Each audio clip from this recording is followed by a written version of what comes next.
हम वाक और अभिव्यक्ति की स्वतंत्रता के बारे में भारतीय संविधान के अनुच्छेद 19 का पुरजोर समर्थन करते हैं। उदाहरणों, छवियां और संदर्भों सहित यह वीडियो केवल मनोरंजन, सूचना और शैक्षिक उद्देश्यों के लिए प्रदान किया गया है और चैनल किसी भी अवैध गतिविधियों को बढ़ावा या प्रोत्साहित नहीं करता है। हमारा मकसद समाज को जागृत करना है। जय हिंद दोस्तों, मैं आपका दोस्त तोहफा एक्स मुस्लिम। दोस्तों, इस्लाम को छोड़कर एक्स मुस्लिम बनना रातों रात या हफ्ते, महीने, 6 महीने का प्रोसेस नहीं है। एक दो सवाल या कुछ घटनाओं के चलते कोई भी मुसलमान इस्लाम नहीं छोड़ता है। खास करके जो बच्चा एक मुसलमान फैमिली में पैदा हुआ है, उसके लिए इस्लाम छोड़ना बहुत ज़्यादा डिफ़िकल्ट होता है। जहाँ तक मेरे इस्लाम छोड़ने की बात है, तो इस्लाम को लेकर सैकड़ों सवाल एक लंबे समय से मेरे दिमाग में सुई की तरह चुभ रहे थे। बिल आखिर वो समय आ ही गया जब मैंने तय कर लिया कि इस्लाम से मुझे बाहर निकलना है। उन सैकड़ों सवालों में एक सवाल जो शुरू से मुझे सबसे ज़्यादा परेशान किया है, उसकी चर्चा आज की वीडियो में मैं आपसे आसान शब्दों में करना चाहता हूँ, जिसको सुनने वाले मुस्लिम भी हो सकते हैं और वो नॉन मुस्लिम भी होंगे। मेरा मानना है कि ऐसी चर्चाएं मेरे भारत के सभी देशवासियों को सुननी और समझनी चाहिए। जो सवाल मुझे सबसे ज़्यादा परेशान किया है, वो है मुसलमानों की हिपोक्रेसी, यानी दोगलापन। भारत का मुसलमान बहुत बड़ा मक्कार है, जिसे मैं कुरान से साबित करके दिखाऊंगा। ये बात साबित करने के लिए कुरान और हदीसों में सैकड़ों दलीलें मौजूद हैं, लेकिन यहाँ पर मैं सिर्फ एक दलील दूंगा, जिसे समझने में हर वर्ग के लोगों को आसानी होगी। दोस्तों, मुसलमान सूअर के गोश्त को हराम समझता है और उस जानवर को नापाक भी मानता है। यहाँ तक कि सूअर कहने पर 40 दिनों तक जुबान नापाक होता है। ये बात लगभग हर मुसलमान मानता है। सूअर को लेकर सभी नियमों को हर मुसलमान बेहद सख्ती से फॉलो करता है, इसमें किसी को भी शक नहीं है। ऐसा इसलिए कि कुरान में अल्लाह ने सूअर के गोश्त को हराम और नापाक जानवर बताया है। सूरह बकरा चैप्टर नंबर 2 आयत नंबर 173, सूरह मायदा आयत नंबर 3, सूरह अनस चैप्टर नंबर 6 आयत नंबर 145। कुरान के इन तीनों आयतों में सूअर का गोश्त हराम कर दिया गया है और अल्लाह ने इन तीनों आयतों में एक छूट भी दिया है कि अगर किसी मजबूरी के चलते खाना पड़े तो अल्लाह माफ करने वाला है। लेकिन मुसलमान हर हाल में सूअर से दूर रहता है, अल्लाह द्वारा दिए गए खास छूट को भी नहीं लेता है। यानी किसी भी मजबूरी में मुसलमान सूअर का गोश्त नहीं खाता है, जबकि एक कंडीशन में अल्लाह ने छूट दिया हुआ है। और मुझे लगता है कि दुनिया की कोई भी मजबूरी किसी भी मुसलमान को सूअर का गोश्त खाने के लिए मजबूर नहीं कर सकता है। और आपको क्या लगता है, कमेंट करके बताइएगा।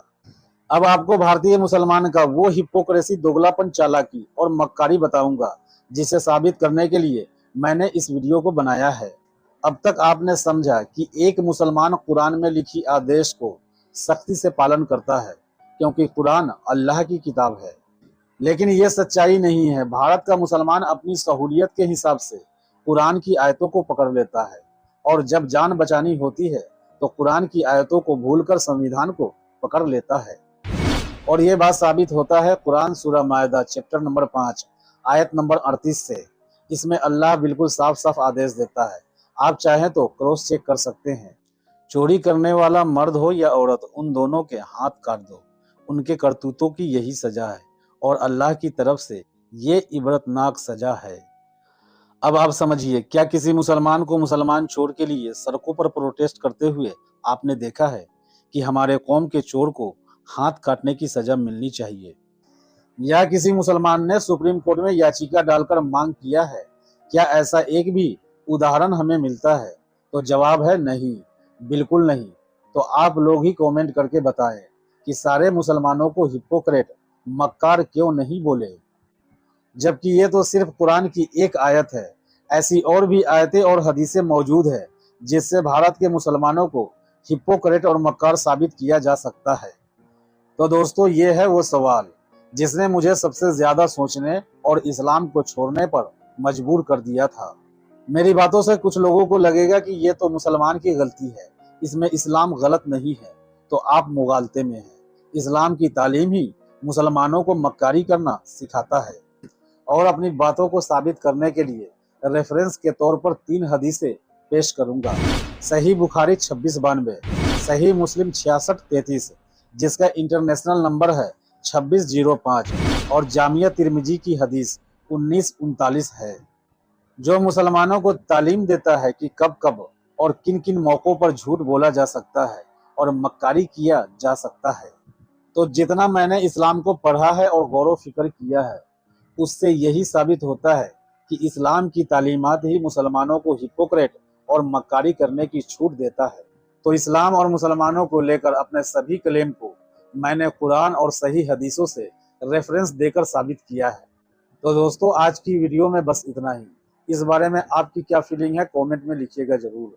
और एक्स मुस्लिम एक्टिविज्म के लिए हमारा समर्पण आकर्षक है, तो ज्वाइन बटन दबाकर हमारे चैनल का मेंबरशिप ले लीजिए, हमें और ज्यादा सपोर्ट मिलेगा। और चैनल को सब्सक्राइब किए बिना ना छोड़े, साथ में वीडियो को लाइक, शेयर और कमेंट भी किया करें, ताकि आपके लिए अच्छी अच्छी वीडियोज और डिबेट हमेशा लाता रहूं।